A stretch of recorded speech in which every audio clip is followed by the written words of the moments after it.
Nie ma gier idealnych w 100%, nawet jeśli to jest Wiedźmin 3 czy Gran Turismo. Każdy ma swoje błędy i problemy, które mogą wkurzyć gracza lub znienawidzić grę. A w najgorszym przypadku rzucić kontrolerem o ścianę. Są też gry, którym można dać znak zapytania, jeśli chodzi o grywalność, jak na przykład Fallout 76. Chociaż, że gra otrzymuje aktualizacje, które naprawiają błędy, to i tak pojawia się coś nowego, co popsuje rozgrywkę lub humor graczom, jak Atomic Shop czy lootboxy. Oraz są też gry, które są źle zaplanowane i nie da się w nie grać. Damy tutaj przykład Anthemu, czyli gry, która jest najgorszym looter shooterem, jaki powstał, oraz symulatorem ładowania gry. Ta gra miała swoje dobre momenty, ale te dobre momenty były zakrywane przez bugi, słaby loot, nijaką historię, niesatysfakcjonujący grind oraz dość dziwne i nieprzemyślane mechaniki. Ale czy zmienię zdanie o Anthem kiedyś? Może.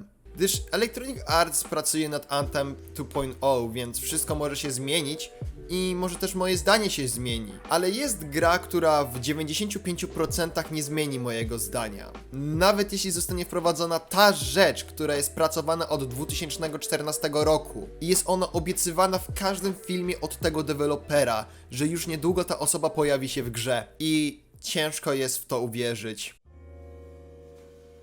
Yandere Simulator. Jak mogę zacząć ten esej, nie wspominając o tym, że tą grą jarałem się, jak byłem w 5. klasie podstawówki i uwierzcie lub nie, ale wierzyłem, że gra będzie dobra i w przyszłości, jak deweloper mówił, będzie git i epic game. Jesteśmy w 2020 roku. Idę do 3. klasy liceum.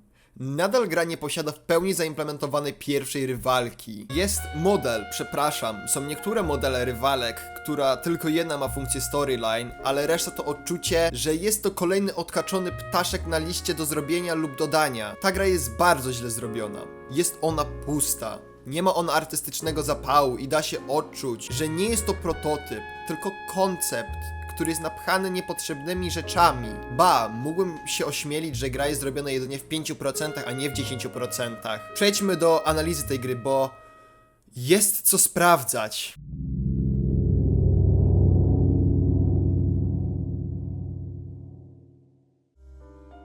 Przerywnik filmowy, który wprowadza was w świat gry, jest źle zrobiony. Akceptuję fakt ten, że można powiedzieć lore gry w przerywniku, ale ten przerywnik jest fatalnie zrobiony, że nie odczuwałem chęci poznania głównej bohaterki, gdyż została ona źle napisana, a najgorszą rzeczą była część, gdzie główna bohaterka spotkała się z wymarzonym bojem i popada w miłość. Nie chodzi o spotkanie, ale o otoczenie. Jest ono puste i przedstawia szkołę, do jakiej uczęszczasz. Jest to jedna część modelu korytarza, który nie posiada pokoi, okien, elementów otoczenia, czy też logicznego sensu pojawienia się osób w pomieszczeniu.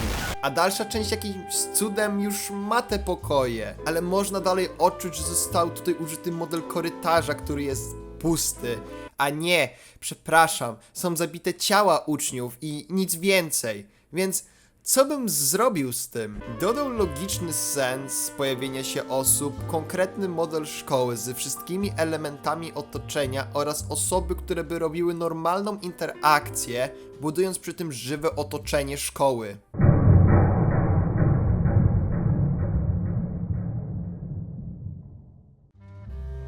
Jest to katorga. Jak grałem, miałem flashbacki, jakbym nosił krzyż na Golgotę. Grasz jako Yandere-chan, która chce zdobyć serce jednego boja, ale jest jeden problem. Są rywalki, które też chcą mieć go i ty, drogi graczu, nie możesz na to pozwolić. Ale wpierw musisz pochodzić po swoim pokoju i sprawdzić, co jest w kapliczce z twojego ukochanego boja i znajdziesz Możesz też skorzystać z komputera, przeczytać mangę, która w ogóle nie jest kopią Death Note'a, zmienić bieliznę i pójść do piwnicy, ale my, jako bardzo inteligentni i przewyższający wszystkich uczniów świata, idziemy do szkoły, bo tak, jest 7 rano i jak każdy wie, nie jest to idealna godzina, ale cóż. Spotykasz innych uczniów oraz wymarzonego boja. Myślisz, że będziesz mógł z nim porozmawiać? Daj se spokój, pomasz sobie o tym. Ponieważ jeśli do niego podejdziesz, dostaniesz ataku paniki, więc nie myśl, że będzie łatwo. W szkole możesz się uczyć różnych przedmiotów, które mogą ci dać benefity w rozgrywce. Możesz dołączyć do klubów, które też mogą dać ci benefity w rozgrywce. Możesz pogadać z uczniami, zdobyć reputację, skończyć lekcję i pójść spać. Ale jest jeszcze coś, co możesz zrobić, zanim pójdziesz do domciu.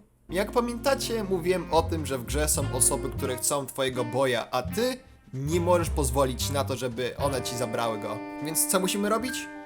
Eliminując ich. Możesz zrobić co chcesz, upozorować śmierć, zrzucić ją z najwyższego piętra i tym podobne. I te akcje nie kończą się na rywalach, bo możesz też powyżywać się na studentach. I wiecie co o tym sądzę? Jest... mech. Pomysł okej, ciekawy i interesujący. Ale niestety co w tej grze jest oraz co jest dodawane powoduje, że główny koncept jest przykrywany innymi pierdółkami. Bo deweloper tak chce, a nie powinno tak być. Sam nawet gatunek jest już ciężki do określenia, czym ten koncept gry jest. Czy jest to gra z elementami skradania, RPG, psychologii, thriller, walki, social sim... Sam już nie wiem. Przez te właśnie pierdółki, jakie są dodawane, przyjemność z grania w ten koncept gry jest not enjoyable. Leży tutaj aspekt interakcji z uczniami. Jest to tak ubogie, że jedynie co możesz zrobić to pochwalić, przeprosić, nakablować, dostać zwykłe, generyczne zadanie typu przynieś przedmiot, pogadaj z uczniami. Faktycznie, są to zadania na poziomie Skyrima.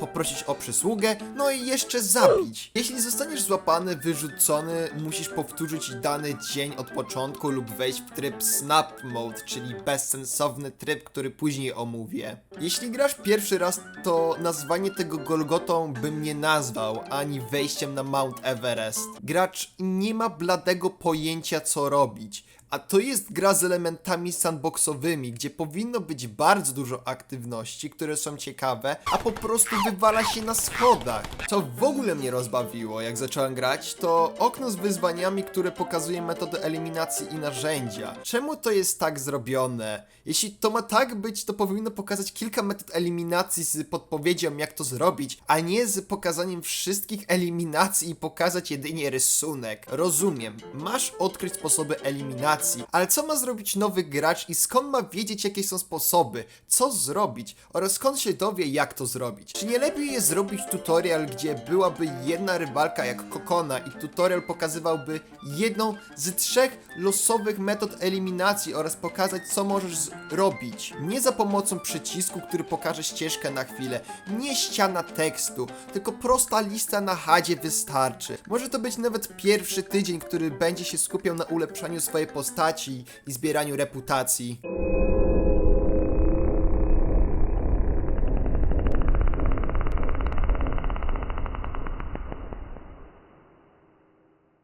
Myślicie, że tutaj kończę krytykę gry? Niestety nie. Omówmy teraz game design, czyli element, który musi być dobrze wykonany, by gameplay miał swój czar i na odwrót. Yandere Simulator też to w jakimś stopniu chrzani. Zacznijmy od tego, że akcja rozgrywa się w Japonii, w jakimś fikcyjnym miasteczku, a ta gra stara się być pomiędzy kulturą japońską a amerykańską, czego może być dowodem wnętrze szkoły oraz dolary amerykańskie. Szkoła wygląda dobrze, chociaż są jakieś elementy otoczenia, to odczuwałem pustkę. Układ klubów jest bezsensowny i nie trzyma się zasad szkoły, jak przykładowo klub kultu czy klub gamingowy, który w ogóle nie przypomina klubu gamingowego, ale prędzej klubu fanów mangi. Nie podoba mi się też rozmieszczenie niektórych klubów, jak klub sztuk walki, aktorstwa, muzyki, kultu, gamingowego. Wygląd klubów jest akceptowalny u niektórych, a w innych to... Czy ktoś może mi przypomnieć, i czym jest tak? Biblioteka jest za mała jak na bibliotekę. Niektóre pokoje nie mają żadnego użycia. Środowisko wokół szkoły to...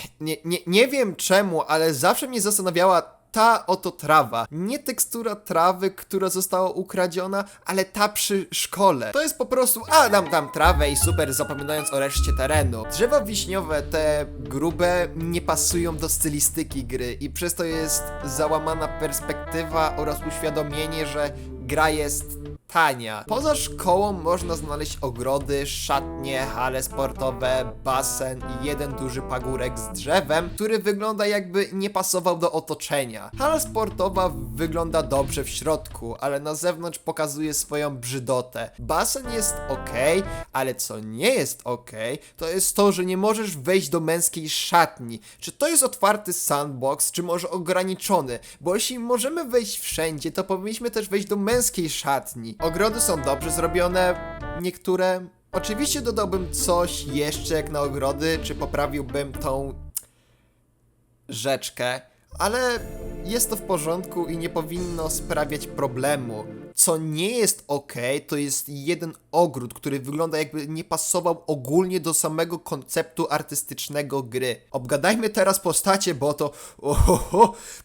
to jest złoto. Uczniowie przychodzą w formacji sierżanta, aby później rozejść się i użyć drwiny Konga. Wyglądało to sztucznie i nienaturalnie, przez co szkoła, która posiada otoczenie, jest pusta i nie da się odczuć, że grasz uczniem. Imiona postaci mogą być, a niektóre to jakiś żart, jak przykładowo My Waifu, Midori Gurin, Fredo Jonsu, Asurito, Nasu Kankoshi i tym podobne, jak parodie imion ze Scooby-Doo, czy imion po kolorach włosów, jak na przykład Kuroko Kamenaga. Wygląd uczniów jest ubogi i nudny. Jest to kopiuj wklej modelu ucznia, tylko ze zmienionymi włosami oraz kolorem, bo tak. Występuje też element rasizmu, zwanym Gyaru. Dla niewiedzących, Gyaru to była pewna popularna moda na początku lat 2000 w Japonii i tak to wyglądało, no.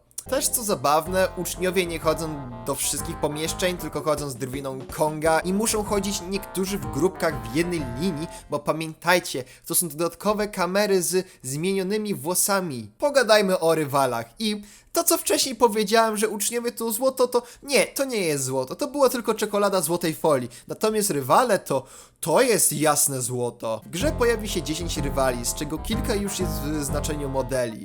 Jest za to Osana, która jest najprostszym rywalem. Zasmucę was tą wieścią, ale ten rywal nie jest łatwy. Nie jest nawet tutorialem, tylko jest trudnym rywalem z powodu jednej wspaniałej rzeczy. Poznajcie ochroniarza Osany. Nie mam problemu, że ochroniarz jest i broni swoją przyjaciółkę. Ale ten ochroniarz jest niezniszczalny i jest Bogiem i w tym momencie poznajcie bra moment. Jaki jest sens stworzenia ochroniarza, który jest niezniszczalny i jest Bogiem przy rywalce, która ma być jedną z najprostszych rywali w tej grze? A co sądzę o reszcie? Są okej, tylko że są wyjątki, jak przykładowo siostra, która nie powinna być rywalką, tylko może zwykłym NPC-tem, który mógłby być ochroniarzem naszego wymarzonego boja, a reszta, czyli pielęgniarka i nauczycielka, o nie.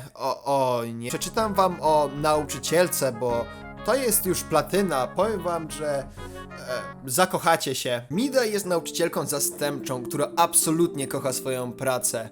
Nie ma nic bardziej przyjemnego niż to, że dziesiątki oczu są skierowane w jej stronę. Zwłaszcza jeśli te oczy należą do nastoletnich chłopców. Mida pojawi się w szkole w 7. tygodniu rozgrywki, aby zastąpić niedostępnego nauczyciela. Szybko zacznie polować na nową zdobycz, a senpai zwróci jej uwagę.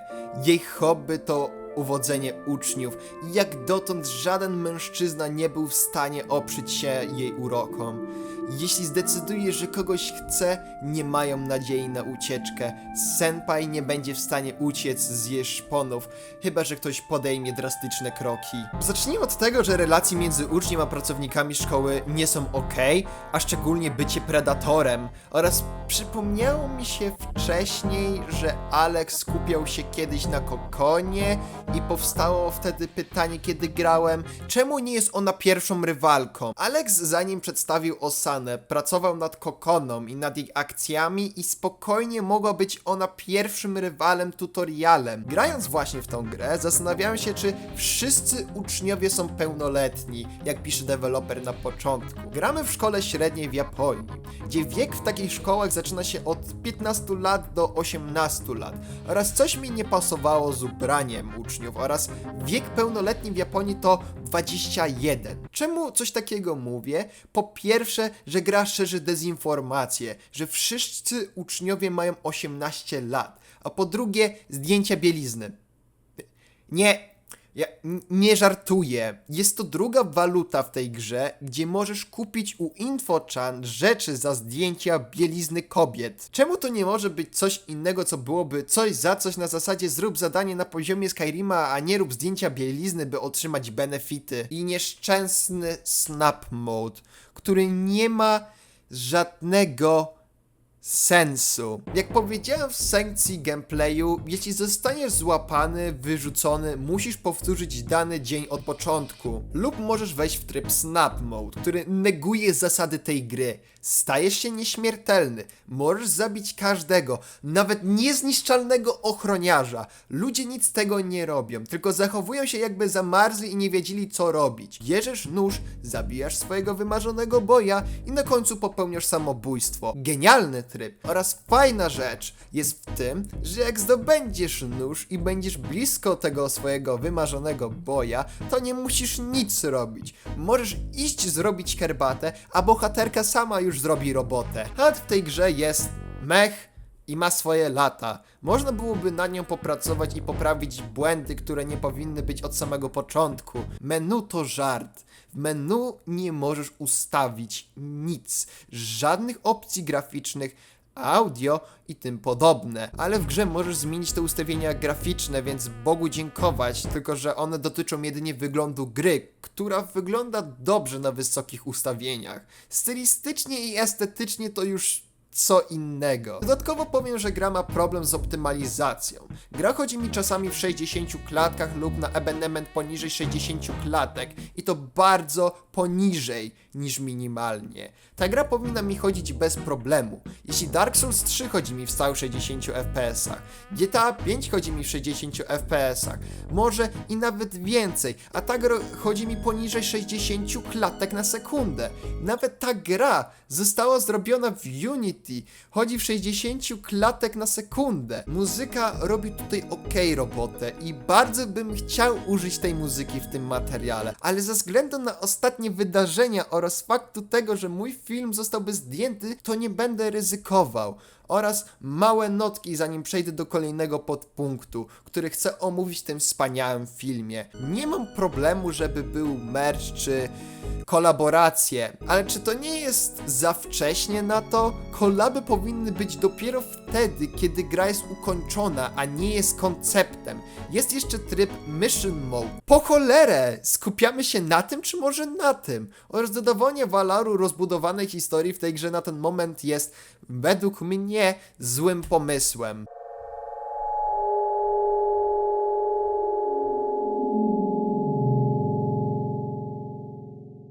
Przeważnie w esejach czy w recenzjach nie gadam zbytnio o deweloperach lub o deweloperze. Yandere Dev, lub zwany też jako Alex, jest twórcą Yandere Simulator. Ja skupię się nad jego zachowaniem, co zrobił, co obiecywał i kim jest podczas tworzenia gry.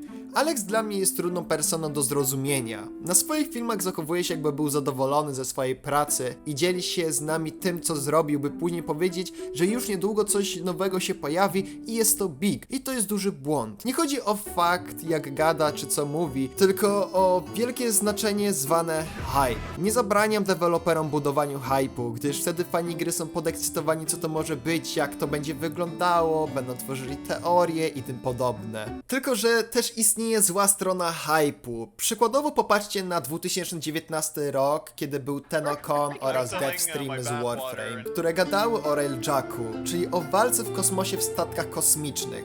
Deweloperzy tak przyhypowali ten update, pokazując obrazki, filmiki, gameplay. Także fani zaczęli wymagać od tej aktualizacji bardzo dużo i na samym końcu aktualizacja była totalną klapą. Bogu dziękować, że teraz częściowo ten tryb jest grywalny. W Yandere Simulator jest to Osana, która cały czas jest hypowana, że niedługo wyjdzie pełna wersja oponenta i będzie demo. Trwa to już 4 lata. A ludzie są zniecierpliwieni i powoli odczuwają, że deweloper nie potrafi dotrzymać słowa. Jedynie na czym mu zależy to gruby dosz. A już mówiąc o doszu, ma Patreona, z którego na dzień dzisiejszy ma taką liczbę pieniędzy uzbieraną z Patreon. Ale na samym początku zarabiał $5500 miesięcznie, czyli na przeliczeniu 21 872 zł. Jest to zarobek na poziomie 2 dyrektorów generalnych, czyli bardzo dużo, tylko że z czasem możemy zauważyć, że zarobek miesięczny spada, a największy spadek można zauważyć w 2018, aż do dnia dzisiejszego. Zapytacie mnie, czym zostało to spowodowane? Czekaniem i brakiem osany. Gdyż jeśli robicie inwestycje w produkt, czyli w tym wypadku grę, oczekujecie od dewelopera, że produkt zostanie dostarczony szybko i będzie wszystko ok. W tym wypadku niestety nie jest i przez to ludzie powoli tracą wiarę, że ta gra nie wyjdzie w ogóle. Dodatkowo te pieniądze powinny pójść na tworzenie gry, a nie w większości na pierdółki jak kupowanie drugiego Switcha z powodu tego, że schrzanił wyspę w Animal Crossing i tak, chciałbym, żeby to był żart, ale nie jest. Oraz żeby było zabawniej, obiecywał, że nie będzie tworzył Patreon, ani bezcześcił swojej gry oraz kupił stronę na Reddicie za około $3000, by uczyć swojej cenzorskiej ręki. Speedrun Discord, który jest bardziej zabawniejszy niż granie w tą grę. Consume Cam Chalice. Are you coding, son? Ale wracając do jego persony, możemy też omówić, że Alex nie potrafi programować. Chociaż, że nie jestem jakiś god w programowaniu jak w pisaniu językiem C++ czy JavaScript, ale wiem co i jak działa, jeśli chodzi o podstawy. Przedstawię wam nieszczęsne else if. Else if jest to sprawdzanie, czy dany warunek jest spełniony, natomiast jeśli pierwszy nie jest spełniony, wtedy drugi jest i tak dalej, i tak dalej, i tak dalej. Co zabawne, te instrukcje są przetwarzane przez komputer w prawdziwym czasie. Używanie tego nie jest złe, ale problem zaczyna się wtedy, gdy jest tego za dużo i komputer po prostu powoli nie wyrabia. Wtedy wchodzą switche lub update routine, które powinny zredukować obciążenie komputera w przeliczeniach. Natomiast kodowanie Alexa wygląda topornie. Niektóre linijki nie są złe i można przymknąć na to oko, a niektóre to koszmar w programowaniu. Powiecie mi teraz, no ale przecież mógł sobie zrekrutować jakiegoś programistę lub osobę, która by mu pomagała przy tworzeniu gry. I był taki moment, kiedy do niego napisało Tiny Build. I Tiny Build to firma, która pomagała małym deweloperom w produkcji gier. Alex zgodził się na wszystkie warunki i firma wysłała swojego pracownika, by zaczął mu pomagać. I wpierw co zrobił? Zaczął modyfikować skrypt Alexa, gdyż, jak wcześniej wspomniałem, deweloper nie potrafi pisać skryptów. Sam pracownik nawet napisał, że skrypt, który modyfikował, to było duże spaghetti. No i stało się to, że Tiny Build porzuciło go. Czemu? Bo Alex wyrzucił pomagiera, który pomagał mu przy kodowaniu z powodu złego, nieprofesjonalnego, obcego kodowania. Ale ostatnio wyciekły maile Alexa i okazało się, że musi zapłacić $31,000 kary za złamanie warunków umowy, którą podpisał. A żeby było jeszcze ciekawiej, to chce znowu mieć partnerstwo z inną firmą, która tworzy gry, czyli 505 Games. I szczerze sądzę, że niestety firma nie pójdzie na ten wybitny pomysł, by podpisać kontrakt z Alexem. Alex też nie potrafi przyjąć krytyki i przez to sama cała reputacja dewelopera i gry spada w dół. Teraz powiecie, że on ma depresję i tym podobne, no i hejtem. Alex przed tworzeniem Yandere Simulator też był hejtowany z innych powodów, ale korzystanie z karty, że ej, mam depresję i zostawcie mnie, jest powiedzmy słabe. Jest to dorosły człowiek, który musiał tej karty użyć, by uciec z dramy. Zgodzę się z tym, że niektóre osoby bardziej wnikają w jego przeszłość, która jest obrzydliwa i nie powinni na tym się skupiać, a powinni na tym, co jest teraz oraz co się działo podczas tworzenia tej gry. Też były bardzo dobre filmy krytykujące jego oraz grę, ale zamiast powiedzieć przepraszam za niektóre rzeczy lub wyciszyć się z wszystkich social mediów, w tym nie dawanie aktualizacji na stronie, by przygotować jeden duży update, Alex nie zrobił nic z tego, co powiedziałem wcześniej. Tylko postanowił stworzyć debunk page, przez to ludzie jeszcze bardziej go znienawidzili i nazwali go po prostu kłamcą. A żeby jeszcze dodać oliwy do ognia, stworzył Hate and Shame. O nie. Ten film jest bardzo dobrym przykładem manipulacji oraz pokazania karty jestem biedny, więc nic z tego powodu nie zrobię. Pomóżcie mi. W tym filmie generalizuje krytyków, recenzentów oraz komentarzy jako złe społeczeństwo zwane gobliny. Były też momenty, gdzie bronił swoją grę, tłumacząc się, że zajmuje to dużo czasu. Też korzystał ze swojej wspaniałej karty i porównywał czas produkcji gry indie z inną grą indie jak Undertale czy Cuphead lub, co mnie totalnie rozbawia, porównuje swój czas produkcji do gier AAA jak Zelda na Switcha. Jest to błędne porównanie. Czemu? Ponieważ wspomniane owe gry wcześniej nie posiadały tego samego problemu co Alex, czyli nie schrzanili danych sekwencji w wytworzeniu gry, a te sekwencje to przykładowo gameplay, game design, marketing, budowanie społeczności i tym podobne. Co zabawniejsze, deweloper porównuje swój czas tworzenia gry do gier AAA. Yandere Simulator to gra indie, nie AAA game. I nigdy nie porównujcie czasu produkcji gier indie oraz AAA, bo wygląda jakbyście nie mieli bladego pojęcia co gadacie. Obgadajmy teraz to, co się teraz dzieje. 6 lipca, kiedy Reddit został przejęty, kiedy wyciekły not epic stuff, wyszedł trailer gry Lovesick, który w tym materiale będę nazywał Love Letter, gdyż została zmieniona nazwa gry. Czemu o niej mówię? Gdyż ta gra została stworzona w przeciągu 2 tygodni. Nani? Jak? Przecież jest to niemożliwe, jak walka z samym pontyfikatem, a jednak jest możliwe. I większość ludzi wskoczyła na ten święty graal, bo wyglądał lepiej i deweloper był kompetentny. Z kilkunastu prostych powodów. Ludzie zadowoleni, ale Alex i jego kumple postanowili zrobić dwie rzeczy. Jeden, czyli jak zwykle cenzura, bo tak, i udało im się zdjąć 2 filmy. A to tylko z powodu muzyki, jaka jest w filmie. A ta druga rzecz to przekonanie 2 deweloperów, by zaprzestali robić grę. Rozmowa była pokroju, ukradłeś mi koncept, modele, jestem zły, gdyż ty otrzymujesz laurę, a ja nic, bo nic złego nie zrobiłem nikomu. Oraz grożę, że jeśli nie przestaniecie robić gry, to popełnię czyn, który zrani mnie i to nie jest już okej. Już kij z tym, że pisał o okradaniu jego twórczości, chce też mieć te laury, ale już grożenie, że popełni samobójstwo tylko z powodu tego, że jakiś dany deweloper robi lepszą robotę niż on? To już nie jest okej. Rozumiem to, co przechodzi, ale to jest to samo, co ostatnio, czyli używam karty depresji na ciebie. Zrób coś. Oczywiście pod koniec się dogadali i wszystko git, i tęcze, i tym podobne, i... Alex, czemu napisałeś na swoim debunk page, że twój kompetytor to oszust? Wtedy butelka z paliwem się przewróciła. Wyciekły rozmowy Dr. Apisa z Alexem oraz z drugim deweloperem, który tworzył Watashi no Mono i okazało się, że była ta sama historia, tylko że tym razem Alex namawiał go do usunięcia projektu, gdyż jest on słabym deweloperem. Ludzie się wściekli i nie byli z tego zadowoleni, że same Stany Zjednoczone postanowiły zabić Alexa na Twitterze.